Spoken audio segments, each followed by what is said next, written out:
beginning of the stream. If you're watching this back because you're watching it pre-recorded, let me know. I still don't think, I've no idea if anybody actually watches it pre-recorded. I was working on generic MultiBlock AutoCrafters, which is a fancy pants term for a machine that can look like anything. It can take any input resource and it can output any output resource, and it can use up between some and no power. So it is the system that I use for a lot of crafting machines. But Fortresscraft didn't support multi-block machines. I got the generic AutoCrafters to place yesterday, so we're going to place another one just so I can show you how it works. These ones, this is just a temporary machine. It should take organic detritus when it's done and spit out copper bars. Not for any reason other than I need a test machine.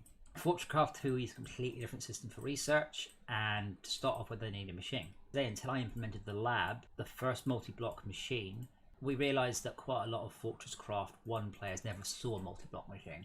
I would like to make sure that players start off building multi-block machines because they're a lot cooler. So we're going to build it this way around, but we can build it in 2 directions. Just before I do that, let me just research it, because currently it doesn't exist in any of the research stuff, so I just want to make sure I get a decent instruction. I do not. Okay, noted.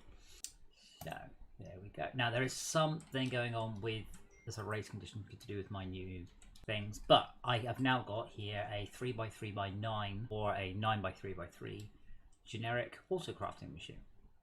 Sadly, the next thing I need to do is to actually give it some support for stuff. So this machine, as I said, will take organic detritus.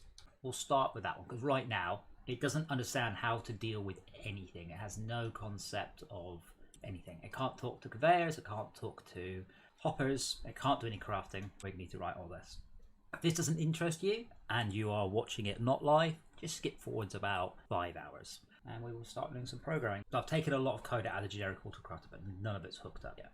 It should look for and locate conveyors. I think this is going to be pretty much need to be rewritten. So I think what needs to happen, we need to accumulate all of the hoppers and conveyors. I then need to deduct available costs from these. If we deduct everything, grab all the resources, then move to crafting. Too much of this down here, it's just not really very relevant. I have no current plans to allow you to put stuff in stupid places next to gags. I might do in the future, but initially I'll have to put them along the bottom. You've got so many options without doing stupid things. More so because you're not fixed with certain orientation for those. I should stream more. I should. It's the only way people sort of know things are going on. I'm getting 200 or 300 people watching, unique viewers. I don't know how long they watch for, but that does mean that there's 200 or 300 people who can go, oh no, there will be multi-block machines. I'm kind of expecting overall though, because these machines will allow conveyor in and conveyor out, people to primarily use that. You only use storage hoppers generally when you need to, which is why the assembly line machines are good. Part of the reason that like ore extractors, for example, don't offload to conveyors is because initially you couldn't access ore extractors. They just worked and then they dropped off to a hopper and then a hopper to a conveyor. So I mean, that's a decision I need to make, is whether or not to continue the paradigm of hoppers are the glue of logistics, or whether it becomes a situation where we have entire bases and the hoppers are only really used for storage. I don't know off the top of my head. And I am aware that some people are going to be unhappy with some of the restrictions that I'm adding in the game, but think of it more as extra challenge than anything else. So if all works now, all I have achieved with a lot of code, all I will have achieved is it will tell me how many conveyors are touching the machine, or it'll crash. Okay. Oh man, 0 attached conveyors. Well, not brilliant. Now, does it mean that I've got the height wrong, which is entirely possible? Does it mean I've got the rotation wrong, which is also possible? Okay, let me dig up the other two, so I've only got one. That looks really nice there, like that. That looks good. I'll get rid of these two, so I'm only debugging one. No. Well, that don't work yet. I will restart. That should kill it. I'm not really doing like an entertainment stream. What you're doing here is just basically joining with my day at work. My day at work also involves dealing with a lot of social media. What? How is that possible now? I'll come to that in a minute. A lot of people ask stupid questions on Facebook or Discord, so I get so much in the way of that. So sometimes when I go quiet and I'm just typing, I'm usually dealing with a tech support query or a Steam query, or sometimes it's something from Todd or Andy. That looks really cool. I'm really happy with the new sun, although I'd like to address that banding, but that might involve rewriting the sun shader, sun shaft shader. I'll get distracted, always happens. There's something stupid with shaders, like you can see that nasty banding there, but there's nasty banding and I really don't like it. Potentially I can use dithering. I don't think I'm going to be able to use 10-bit rendering from Fortresscraft as much as I might like to. I told you I would like to have a go at it, Stinkoso, and see whether or not, because you think it works. So Steve found this out the hard way. So Steve's freight mod was one of the more popular mods, and we're like, right, let's put it into Fortresscraft because it's so cool. Let's put it in. All right then. And that's when he found, and it's a surprisingly weird thing, that what's good enough for a mod is not good enough for vanilla. You're just held to a much higher level of quality. So I'd like to try out the auto conveyor mod. I think it's a great idea. I haven't... Yeah, you say it works. I think you underestimate people. I don't know if you've tried building stuff in a stupid order. I don't know if you've tried like super building things past. What happens if you've got one row super building one direction and one in the other? Blah, blah, blah, blah, blah. I think it's awesome, but we are definitely going to need to look at it and make sure it's absolutely idiot-proof. Certainly, as long as there's an override key, and as long as it's a switchable option, I think it should be cool. Now, even if it's right most of the time, that's good enough, because most of the time, the current conveyor code works. You know, because we do have auto-align code, and that works most of the time, but not all of it. It just means that you're fixing a very occasional issues rather than fixing constant issues, and that's obviously important. Once Steve implements that, absolutely, that'll be very cool. For those of you who've not seen it, he did do a demo. Essentially, it's code that automatically inserts corners. I don't think does it insert slopes as well? I didn't see that in your video if it does. But I'd also like to insert slopes. So I still got a lot of people complaining, and it's like, please don't. Like, try it first and then complain. The other thing that I'm going to have to repeatedly remind people is I will not generally accept feedback from experienced players who are giving me feedback as experienced players. It's not, you've removed this, therefore I'm unhappy. It's, if a new player was playing it and having never seen the game before, would they be unhappy with the way it was? Or would they not be unhappy, or would they actually be happier with the change? So, for example, I had an enormous amount of negative feedback when I implemented fall damage, all from experienced players. New players don't care. New players expect fall damage. And that's the important thing. It's, if you're unhappy with something, before complaining to me, ask yourself, if it was in the game from the beginning, would I be complaining? Or am I simply sulking that my toy has been taken away from me? Or in some cases, like the smelting underground, people still get very upset about smelting underground and not being able to. And I've explained why. And it's like, dude, I made this change like 3 years ago. Get over it. I think that's to say you haven't done slopes yet. Does your mod also ripple changes or only deal with changes in a 3x3 area? Because if it can ripple changes, and then if you could put down a bunch of conveyors and fix the bottom one and they all convert into slopes, that would be totally awesome. You weren't talking about gang. You see, if you just started with talking about the refinery, because you were being very vague and talk about machines and changes and this and that and this and that. What I was referring to, if you've been referring to refineries, I'm like, absolutely, they're shit. But I don't know of any other. Do you also have any risk with your mod of a situation where you have 4 conveyors next to each other and you change one, which changes one, which changes one, which then just ripples around in an infinite update? Things like that. I'm definitely down for it in principle. I think it's a good idea. Anything that makes players' life easier and also ends up with better looking bases is good. Right, so if I put down a conveyor badly between two other conveyors, you'll break the two correct conveyors in order to make my misclick valid. I suspect a lot of you haven't seen the new intro sequence, so if you haven't, please pay attention. Pay attention closely, because it ain't very long. Here it comes.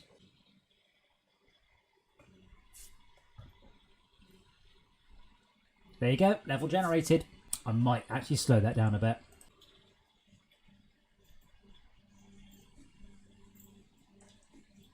Hooray! And this is where you can now see exactly how much the level has. So this is the level desperately generating here as quickly as it possibly can. So that's the bit I've actually seen, and you can see the game generating the world as quickly as it can. Stinko, so I will, not now, because I'm obviously on the wrong project, and I'm in editor, so I can't use mods. Okay, this is a new world, because I probably just had lots of crap in my old world. I'm really not prepared to sit there and work out if it's the right machine looking at. So 1, 2, 3, 1. Yeah, you see that bug there? It's not updated that. I think if I look at it, it does. Cool. Okay, waiting for conveyors, 0 attached conveyors. That's fine. What set you in now? Looking for resources. Okie dokie. So today I want to get GACs working today to some degree, because that means when I next come onto it, I can worry about Wednesday, Thursday. I'll be on Nomancer. Wednesday I will probably also I usually pop into the arcade on a Wednesday afternoon, because well, as you probably all know, I work Saturdays and Sundays as well as Monday to Friday. So that's usually Wednesday is my day off, so I can fix anything at the arcade that needs fixing. So I probably won't be streaming there, though I will admit it has crossed my mind to stream from the arcade. So I'll be back on this on Friday, but at that point, if MultiBlock GACs are working, I'll be doing research. If MultiBlock GACs aren't working, I will be doing MultiBlock GACs. Free to bug Steve to get it in. I'm perfectly happy. Just make sure it's on some sort of toggle somewhere. Once we remove the vertical conveyors, it'll become an awful lot easier. If you take into account all possible conveyor configurations, there are 256 possible conveyor configurations in a 2x2x2 grid. There's as many as there is marching cubes. So there's far more than we can realistically deal with. But once we can no longer do vertical conveyors, that number should hopefully become vastly more manageable. And Andy may end up modelling some of the other variants. How do we do it in the gas bottler?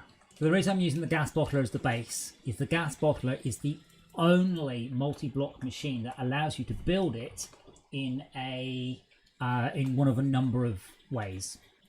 No, Stinkoso. Man, you don't read Discord, do you? Literally been having a discussion with Steve. No, I haven't, because GACs don't use the item interface. Because Steve was saying, oh, I can just pop that code into the conveyors. So every machine will work perfectly for that.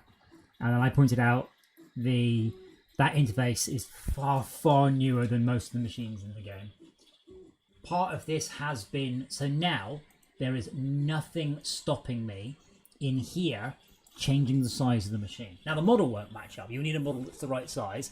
But as a mod author, if you want to create a multi-block generic AutoCrafter, yeah, just edit this file. Game doesn't know. Game has no clue. Just create one of these. You're done. It would be awesome. But Steve's probably right. It would make more sense to update the conveyor code so conveyors no longer accept sideways outputs. So situation, we have a hopper of some description, and then we have this hopper. Let's just say, for sake of argument, it's being loaded from here. And I want that to offload. That no longer works. And the solution, no, I want it to offload in this situation. I want that hopper to offload onto a belt of coal. That's my problem. That no longer works. If we're fully updating it, it also means that that wouldn't work. This is what I mean about making fundamental changes without thinking it through. That's the solution to the first conveyor, but wouldn't work either, as it's side loading. So this cannot be So now, Todd Mio, you're making it much more complicated. What you've done is you've implemented a problem. Saying goes, it is much easier to destroy than to create, unless you created it yourself. So you two, you're very excited about the fact you don't need to do certain things.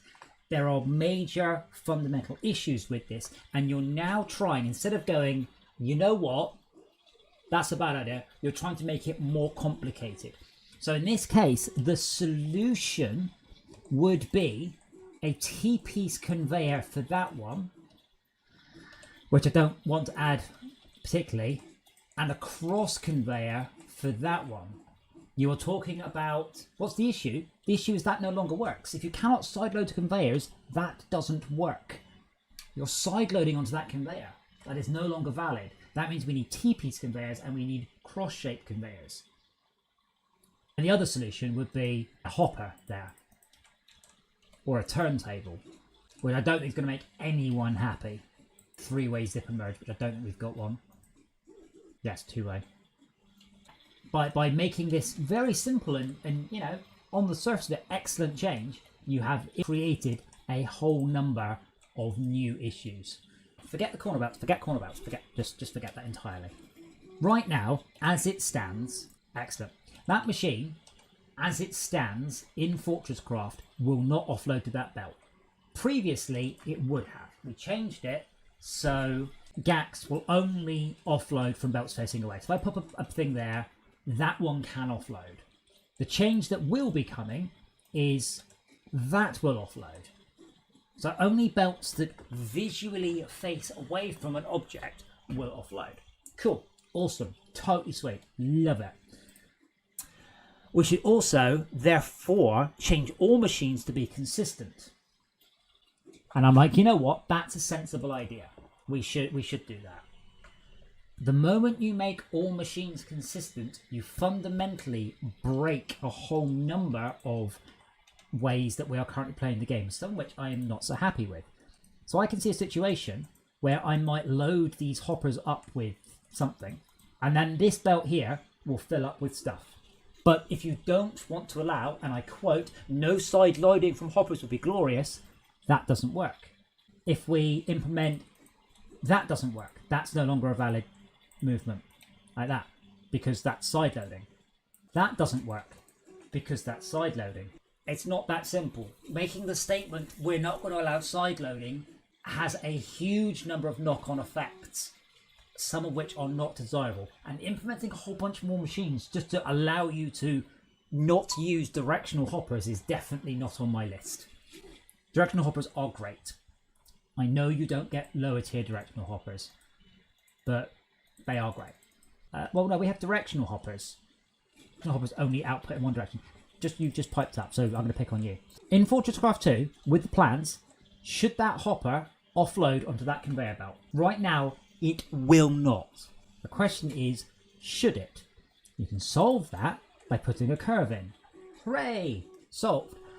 Oh, but that one won't offload. Hey, Stinko, so how do I set this up? I can't. Neither of those two options are valid.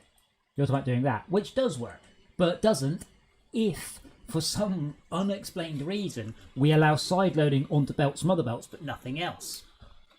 Is that the solution? Does that cause other issues?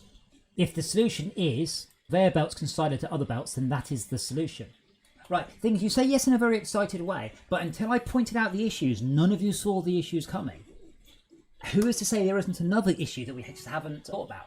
This is exactly what my worry is with your auto fix mod. Is it's not necessarily as simple as we think. I think quite importantly, that looks really nice. I think that is important, but it does mean you have to use twice as many. You have to spread your thing out twice as big, which I actually quite like. That's your that's the closest you can get. As a rule, I think directional hoppers are very good and much more useful. I only added them in because I was watching Direwolf on a Saturday night, desperately struggling to do something. So during the Sunday morning, I implemented directional belts. I said to him, get the update. I've added you a hopper that only offers in one direction. It was a godsend. It was such a good machine. But I use sideloading from hoppers to offload onto passing belts. You might not, that's fine. But what's happening there is I have taken away a method of playing that I like. Is that a valid change, or should we leave it, or should we change it? Don't know. I am not unhappy with the concept of forcing the players to only build setups that look pretty. Like, I like that idea. This is one of my complaints about Fortresscraft, and I've been watching Direwolf playing it with pain. Is in Fortresscraft you can do stuff like, and then under there. So this is my problem with current Fortresscraft. If you end up with stuff like, you end up with layouts like that, which look stupid, work fine, look stupid, and for a new player are confusing. Built a similar set in Fortresscraft Phoenix. Now the question is, how do I actually reproduce that bit there? I'm uploading from that conveyor. So that storage hopper will no longer offload to the thing on top. See, that will still work, but that looks bloody horrible. I would probably want to do that, which also looks stupid. That will probably still work, I have to say. I'm probably not going to disallow that one. But that looks nice. So I'm happy to disallow setups that look stupid. I've no problems with that.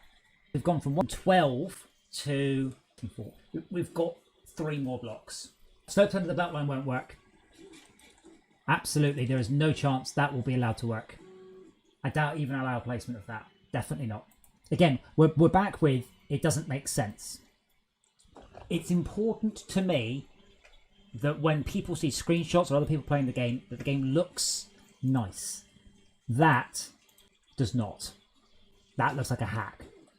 Oh, yeah, that works fine. But, very importantly, looks stupid. I think that doesn't work. Oh, it does. That won't feed from the hopper. Should it? Probably it should.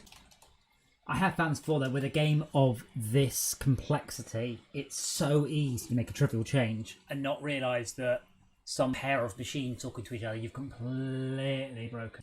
Unless that mod has radically changed how they work. Does that mean that the GAC accumulates items off the conveyor? Because that means it needs to serialize what's held in the GAC at any point. No, there's a reason I didn't do that, and it's exactly that reason. However, although I would like all GACs to offload only along their forward direction, there is one major issue with that. The issue is that every machine will need a visual update, so it definitely does that. This one doesn't have a forwards. You couldn't just build this one and go, hey, now all GACs have a forward, because then you look at this one going, what the hell's going on? That is offloading to an away-facing conveyor. If I put a storage hopper down, it will now offload to that storage hopper. If I place a sideways-facing conveyor there, it will ignore it, and it will continue to offload to the storage hopper. If you have a side away-facing, currently non-corner belt, it will only offload to that one. If I have a number of away-facing conveyors, it can quite frankly pick any of the ones it wants.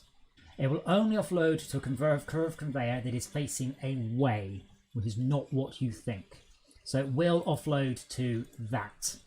Thinkozo has written a fix, which we will be implementing, but that is currently. It will, in future, only offload to conveyors that look like that. And that is next week.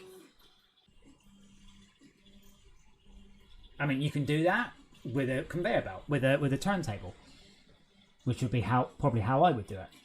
Don't get me wrong, I think it's quite cool that you could have it so it has a priority system. I think that's actually quite neat, and I'm considering adding it. My question is, under what circumstance would you be happy that that is how it's implemented? And I think the answer is very, very few circumstances under which you're like, yep, that's cool, as opposed to, sorry, you did what? So this is a that will load up that one with some completely arbitrary percent of the missiles, mostly depending on how many you're making. What's the rule? 1 per 15 seconds? Yeah, so that'll do a 50-50 split. I like the idea of a offload that will send it, and then if it's not there, offload in another direction. I think that's cool. I do. But then that is not consistent because it could do two different things. That is not explicit because it is deciding what to do, and it is not obvious because you as a player are very unlikely to work out under what circumstances that machine is deciding to do something. That's my point.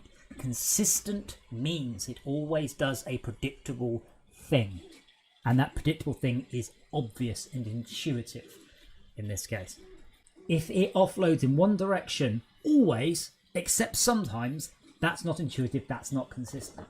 But I think it's actually rather cool, annoyingly. No, you have to care about explicit versus implicit. You absolutely have to. You must.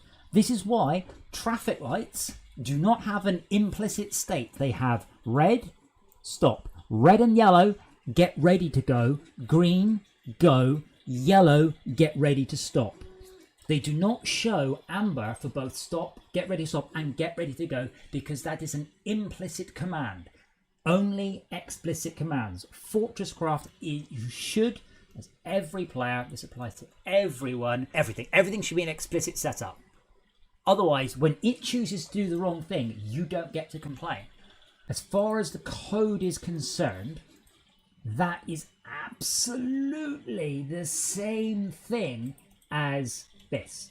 It doesn't know. It has no idea what curved conveyors are. Curved conveyors and straight conveyors are exactly the same. Less blocks is not as important as spreading blocks out. Simple example. If you have 1,000 blocks and you put them in a cube, you will render a 10 by 10 by 10 cube. So you will render 1,000 blocks. If you render 1,000 blocks in a square, that is 33 by 33. Most of those blocks are more than 10 meters away. If you then arrange that same cube in a line, that line is 1,000 meters long, and only 10 of the blocks are within 10 meters. So a cubic setup is an order of magnitude slower to render than a square setup, which is an order of magnitude slower to render than a linear setup, and that's why. I don't have an exhaustive list of everything to revisit. If I were to do an exhaustive list, it would be 5 years long. So I am doing stuff as and when I feel it becomes a priority. The macerators are awful. They conveyor in, hopper out, or something equally dumb.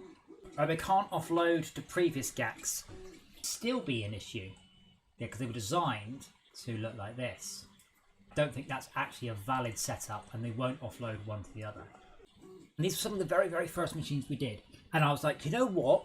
That's really cool, but I've done 2 machines like this, and I have just duplicated an awful lot of code. If only there was a way... Oh no, they are generic AutoCrafters. No, macerator. Sorry.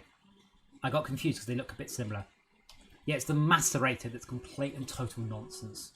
To be honest, the macerators, I'll probably turn them into a black hole. It's possible to make a profit on macerators by feeding them basic conveyors. I've seen bases never bother to build any infrastructure. They just make basic conveyors and they get all their resources from that.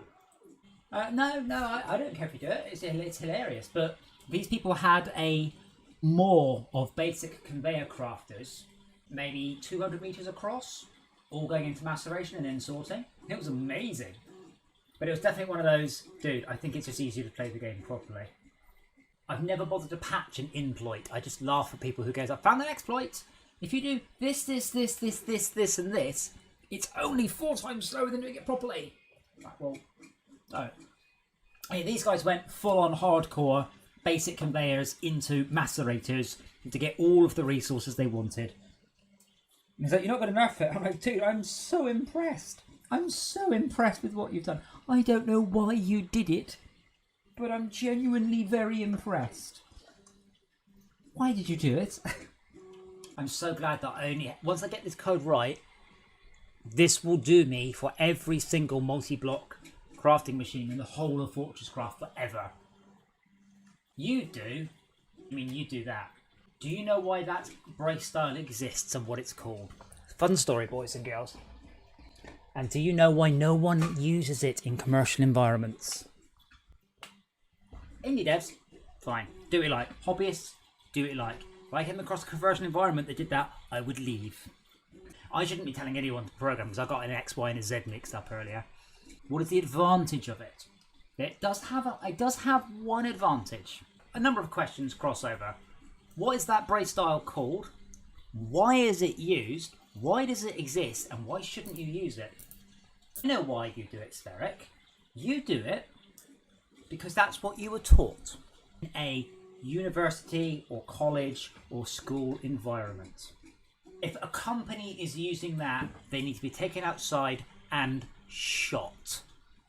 I might write a function that long and then one this long. Now Dev Studio is trying to help me. You can very quickly end up not being able to work out what's inside a brace and what's not. The rule of thumb is you should only have white space between braces. If you've only got white space between them, you can easily tell if a piece of code is in an indent. Otherwise, you have the issue that glancing at the code. So if it is your code and you are well rested, it's absolutely fine to write it like this. If it is somebody else's code and you start to look at this, it becomes quite tricky quite quickly to work out which indentation something is. At no point is it possible to not work out where the braces are. In, out. If it is your code, do what you like. If it is somebody else's code, you very much need to be able to read their code at 3 o'clock in the morning. When it's all gone wrong on the production environment, you need to accurately and quickly and accurately read a piece of code you have never seen before, understand what it does, understand the issue, and fix it. That is more important than anything else in programming. You must be able to fix somebody else's code at 3 o'clock in the morning when your company is in deep shit. If you do not get it right, your company will lose $100 million. That's really important. This brace style is the correct brace style. This brace style is called the Kerrigan and Ritchie brace style. Now, the difference between that and this is over enough bits of code, you will save lines. You will have a shorter program. The reason it exists, it was developed by a pair of C programmers called Kerrigan and Ritchie, and that's the brace style they developed. And they wrote quite a lot of books about implementing C, and they are some of the sort of de facto fathers of C, and they taught many people how to write C. So many of the lecturers out there were taught by Kerrigan and Ritchie books. Many years later, it was asked, it was at a conference, it's on YouTube, it's fucking brilliant. Why did you use this brace style? And they're like, well, what do you mean? Well, yeah, people use the Kerrigan and Ritchie brace style. How did you come up with that? And they went, you're using that? Yeah, absolutely. Yeah, because it was in your book. They're like, you were never supposed to use it. I'm like, what do you mean? Well, we invented this brace style for one reason. It's a book. If we can make our code shorter, the book takes up less pages, and the book is cheaper to produce. It's not an understandable brace style. Unfortunately, it is massively ingrained now. And I see people argue for this brace code tooth and nail. This brace style does take up more room. That's its only disadvantage. Under all circumstances, between braces is white space. It exists. It's not because it's a good code style. It's not because it's more understandable. It's because it takes up less room in a book. Fortunately, that's what people get taught, because that's what they got taught, and that's really not a good way of doing things.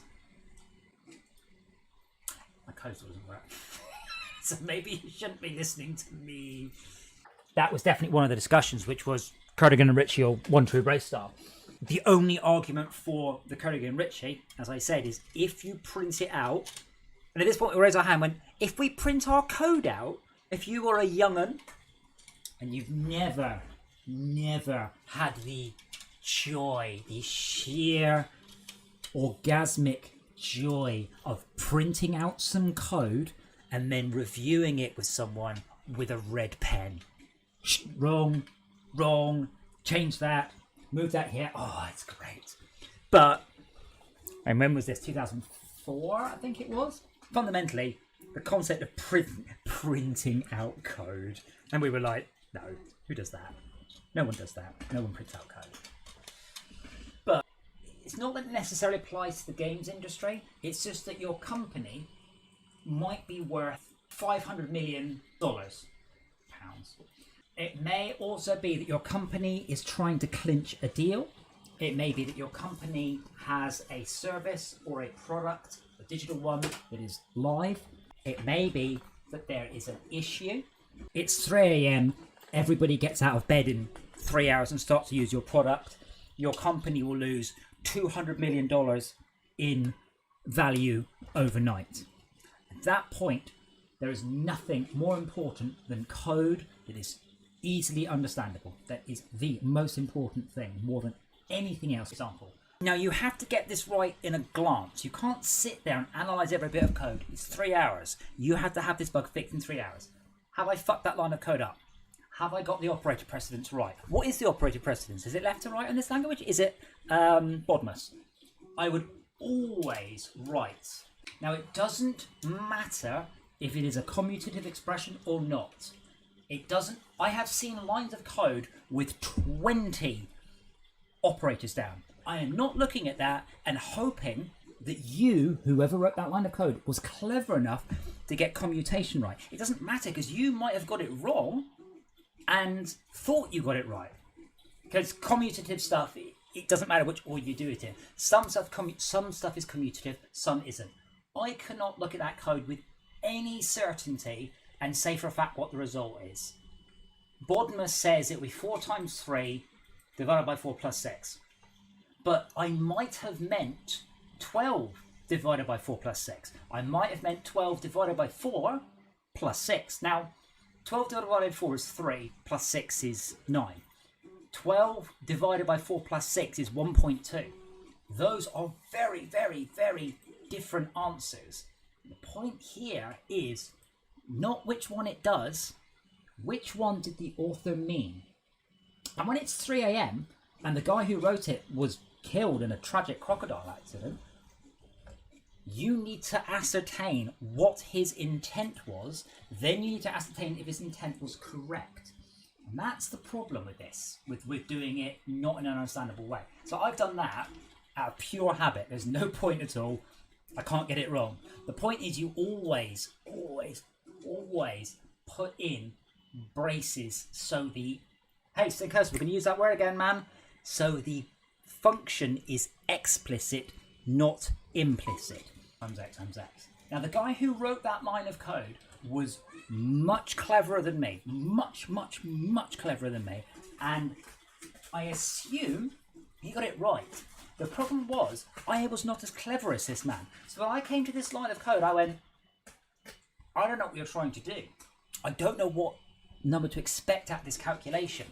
At 3 a.m. and he's been killed by a crocodile and I've got to fix his code, I can't trust that he got it right. In this case, Tom was super clever. I assumed Tom got it right, but I didn't know that Tom got it right. So you must always be explicit. What's the phrase? Always assume that the person reviewing your code is an axe-wielding homicidal maniac, and furthermore, assume that person is you. I think that was the phrase used. I do very try, honestly, not to be stuck in my ways when it comes to programming. It's just that generally speaking, I see a lot of new code techniques that are third generation. Oh, they did that, so therefore we'll do this, so therefore we'll do this. And to me, performance is extremely important. Understanding code I wrote 6 months ago is also important. The reason it's common in Java is because those people grew up learning Kernighan and Ritchie. Kernighan and Ritchie was late 80s, something like that. So it's become a problem, essentially. Because I got taught it at college is not a good reason to do anything. Schoolbooks obviously use the style because, as I said, it's a style designed for paper. And if you're printing code out, K&R is excellent. If you aren't printing code out, less so. I essentially learned from a couple of very, very clever gentlemen called Chris Cofield and Baylor Knight, who taught me so much. The important thing is, whatever you do in life, Derek, and everyone, you have to be able to justify why you do it. You don't just do it because that's what I was taught. That's what my parents do. Why have you voted for the Green Party? Because my parents did. No. Make your own decision. Why are you a Christian and not a Muslim? My parents were. If you're going to be religious, at least look at all the religions. Don't just do what your parents do. Always, you should be able to justify everything you do in your life. So what brace style you use is down to you or your company. Your company should be able to justify it more than that's what everyone does. It's a widely used standard. It's just not a good one. It is widely used in Java, I know. It's less widely used in C, C++, C# these days because of the ease of understanding. If my machine looks like here, the dot product will be that. So I'm not sure. There's two ways. There's the way I do it, which is I'm just going to give it a bash and see what happens. And then there's the correct way, which is sit down and work out the maths. But we are getting there. We are making progress. It's been a good day. I suspect I'm not going to get this done today. If I get it done for Friday, I should then be able to allow a special hopper that you put things into and you get your research token. Yeah, so it's now detected one conveyor facing towards it. And now it will detect two, and now it will detect one. 3. How about now? Yeah, I was right. Still 3. 6. Wait, is that one counting? No. That does count. That's the thing is, Zebra, when I was at college, I was not taught the let's see what happens approach. I was taught the sit down and work it out approach. And the argument was, because it takes so long to compile, it didn't take very long to compile. But my teacher was from an era where it might take 45 minutes to compile. My other teachers was from an era of punched cards. And I'm like, yeah, this does not really apply here. Valid locations are... So if I clamp those, that becomes there, that becomes there. Did a post which amused me. So you're talking about stuff more powerful than what stuff used to be. It's a stock checking gun running Windows CE, and someone's ported Doom to it. Nice. Doom 2 no less. And ridiculous that these machines are so powerful, relatively speaking. How's it work to release a game and update? You upload the files, you need to set up a load of stuff, you need to set up the store page and this and that and this and that, but pretty much upload the files and that's it. That is not a question I can answer because you've asked the wrong question. Fortresscraft 2 will release on the 8th of April 2021. No ifs, no buts, that is the date it will release on. Released on that date, guaranteed. No matter what. How good the project is at that point, how quote unquote complete it is, depends on everything that happens between now and April 2021. April 2021 is the 10th anniversary of Fortresscraft. That is why I'm releasing on that day, on the 10th anniversary. I have not decided exactly what the plan is. There is a possibility that we will release into early access on the 8th of April. There is a possibility we will release out of early access on the 8th of April. There is a chance we will do a full release with no early access on the 8th of April. I do not know. I wish I could do an early access release, but early access does not work. Absolutely does not work. I'll give you an example from one of my other games. Why doesn't early access work? If you have a super popular early access game, great. This game does not have enough good reviews, right? This guy left a negative review 3 months ago. He updated it once on 16 November. The game has no exit option. It now does. This review is no longer accurate, but he hasn't updated it. His other bits are just bizarre, abusive comments. He has written a review that no longer applies. It may have applied on the 14th of November. It does not apply now. That's the problem with early access, is it doesn't work. And it works if you get 10,000 reviews a day. And I will ask you so much, guys, if you have bought Nomancer, please write a review for it, please. We are gagging for a rating. No one will buy a game without a rating. Please buy it. Buy it, rate it up, return it. I don't care. Please, we really could do with a rating.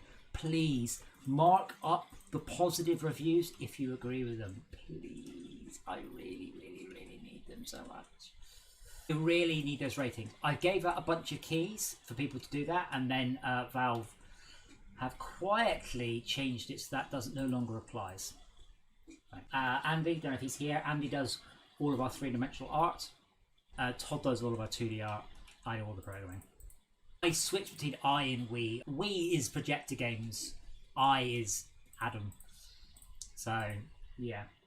I honestly don't mind if you don't like it and you return it. Honestly, I don't. But we have sat at 7 user reviews now for about 3 months. Part of it is that the current reviews need more thumbs up. Because they don't have enough thumbs up, they don't count. And it's really annoying. Like, Valve were obsessed. We sold, I don't know, a couple of 100 copies of the game now. Oh, yeah, I can't review it on my other account because I haven't bought enough games yet. If it was a free key, your review doesn't count. I do not know if it's a free key if your thumbs up, thumbs down counts. It is a certain amount of thumbs up before they count, or a ratio of thumbs up to thumbs down. Yeah, I rate the reviews, but I notice that thing seems to get reset. Have you guys come across neural network AI upscaling? It's something I've been very interested in because you can use it in old games. So I play Dungeon Siege. I love Dungeon Siege, and Dungeon Siege had 64 pixel by 64 pixel textures, and people have used the AI upscaler to do it. It's very impressive technique. It means that you can infer from a low detail image would have been. This is a extremely famous piece of footage from late 1800s. This is about as good a quality as it gets. So you can see the quality there. And apparently this guy, and I've not watched this yet, so I'll watch it with you guys. This guy has upscaled it to 4K 60 using a neural network, which is just bananas. But he's done it, not frame by frame, he's done it by running it essentially through a filter. So this is a wow, look at that. You can see like the pulse and wobble of the original. That's incredibly good. That just looks weirdly modern. I mean, it's still not perfect. You can see this guy's face. But if we look at this little girl, right, that's a little horrifying. It doesn't look real as in real. It looks real as in it's a bunch of modern actors in front of stuff. Let's look at that little girl, because it struggled to get that little girl's face. Jesus Christ, look at it. There's nothing there. It's all done over a number of frames. If that face gets close, it can work out what the face is up close. That is unbelievable. So that guy there, you can see this guy here, he's turning around and looking at the camera. But I can't see he has a moustache or anything. Where's that guy? Yeah, there he is. See, look, you can see him actually trying to look at the camera. That's mind-boggling. It's not perfect. It's a lot better than the original. I'd like to see some more of this because Babylon 5 has a similar issue that they weren't done at a very good quality. I'd like to see that done because Star Trek is they can't do a 69 version because they literally have the 16:9 plates, but there are people standing there. But probably you could get an AI to infer, because it knows what the Bridge of the Enterprise looks like. It could infer what should be in the frame. So, conveyors are now done. Why isn't there a DLC banner for Frozen Factory Plus Adventure Pack without skin packs? Dude, it's cheap enough, isn't it? What's it called, the Full Brain Pack or something? Honestly, because it's not down to me, really. you're getting 10 quid off already. Think of it as you're buying it at full price and getting all the cool skins. If you're playing multiplayer, the skins are awesome. I have done my absolute best. This is what I mean, by the way, about the reviews don't work. So Steam is recommending to me other games. 32,000 reviews, 170,000 reviews, 300,000 reviews. I can't even get 7. When you see something like Ark has got 200,000 reviews. So at one point, that game had 10,000 reviews. And someone goes, you know what? They need to know my opinion on this. Terraria has more. At some point, Terraria had 250,000 views. And someone went, you know what? They need my opinion on this. And that just boggles my mind. You go, it's had 100,000 views, I'm going to write a review. Why would you do that? And yet I can't even get 7. Buy all those weapons for €4. But if things change, I'll keep you in mind. Totes. How do Steam achievements work? I use a piece of middleware called steamworks.net. Attach conveyors, yeah. Let's see if it crashes again. Shouldn't do. We're doing 24 attached conveyors. Cool. 21 attached conveyors. Also cool. 18. That doesn't count. They have to be attached to the bottom. We'll talk about different approaches to stuff, because Martijn, who helped write some of this code previously, he has a much more studenty approach to me. I'm not saying that's a good thing or a bad thing. I'm just saying he tends to write things in a much more sensible. Oh, right. So that is absolutely. He's only been. All right. Okay. If it wasn't for Methius, we wouldn't have mod support. I was very unfortunately completely correct. I stated, people told me you got to have mods. All the popular games have mods. If you write mods for your games, then you'll end up with more sales. And I was absolutely correct, because what I said was, that's not true. Oh yeah, but Minecraft's got mods and it's very popular. And I'm like, yes, you're quite right. Minecraft does have mods. Minecraft is very popular. Minecraft also doesn't have any mod support. That's really important to note. Microsoft do their best to make it difficult for people to mod Minecraft. I still don't know why. Minecraft is popular, therefore it has mods, not the other way around. I can only think of, off the top of my head, one game that has been made popular by mods. Just one. So the chances of it happening for me are extremely small. Don't forget, as I said, Minecraft has no mod support. People write mod support by injecting code every time, and it's obfuscated. Every time Minecraft gets a patch, all the mods break. Thank you for watching. If you are watching this back, please comment. I don't think anybody is. It's just been watching it live. If you are watching this stream back on YouTube at some point other than 8:45 on the 4th of February, please comment. Please let me know if anybody watches these except live. I have genuinely no idea. I plan to be streaming again on Friday. It will be Fortresscraft Phoenix. I want to try and get back into streaming. A lot of it is I had Ajax. I don't have Ajax anymore, so streaming is something I've associated with showing the cats off quite a lot. It's been about a year now, I think, since a bit more than that, 14, 15 months since Ajax went. So I won't say I'm over it.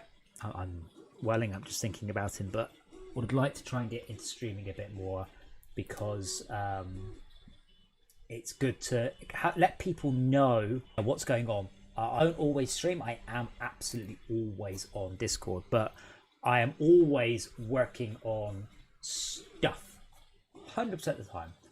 Only time I'm not working on stuff is when I'm at the arcade, and then quite often I'm just thinking about stuff.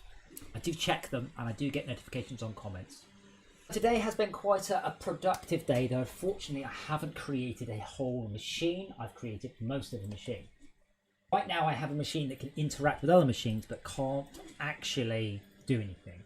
Once this machine has been made, will be able to, I hope he's watching, I will be able to trivially generate a shit ton of work for Andy, barely trying. So this machine is a generic machine to do whatever I want. Oh, wait, hold on, that hopper's empty. Oh my god, it's crafting. It found, wait, hold on, that bit of code works. I wasn't really expecting it to. Now, this isn't going to work, so I'm not going to bother. Still saying, there's 2 states in your programming. My code doesn't work, I've no idea why. My code is working, I've no idea why. This is the difference between, say, people who plan and people who don't. I've got to the point going, what's next? I also need to work out why it's not digging itself up correctly. The original GACs didn't allow, Esmia, I hope you're still there, they didn't allow multiple inputs on conveyors because they had no internal storage. Now, these still will not have internal storage, but what you do have is more than one conveyor input. Now, I don't expect this to work, but I'll be pleased if it does. I don't expect it to. In fact, no, if it does work, I'll be shocked. So, Esmia, no, I will not have. The GACs will not have an internal inventory. I'm not doing that. These GACs will require very large resources, so it's not really going to apply anyway. But what should happen, or what will happen, is if you do this, it should be able to grab off multiple conveyors simultaneously. Right now, I'm limited. I cannot really have machines that have more than 4 inputs. It's not possible. 3 is a pain. But now, with this machine, I can have 22 inputs easily. So the next step is to parse all of the hoppers and all of the conveyors and seeing if we can fulfill the recipe. If so, we then clear down all of the recipes. So that's going to be my goal for Friday. Just a reminder, this game is almost entirely funded by patronisms. Fortresscraft sales have almost definitely stopped. So this is almost entirely funded by patrons. If you are a patron, thank you so much. It's massively appreciated. If you're not a patron, please click the link and consider it, because every little helps. I will see y'all either on Thursday if I decide to stream No Mancer, or I will see you on Friday if I don't. Bye for now, guys. See you later.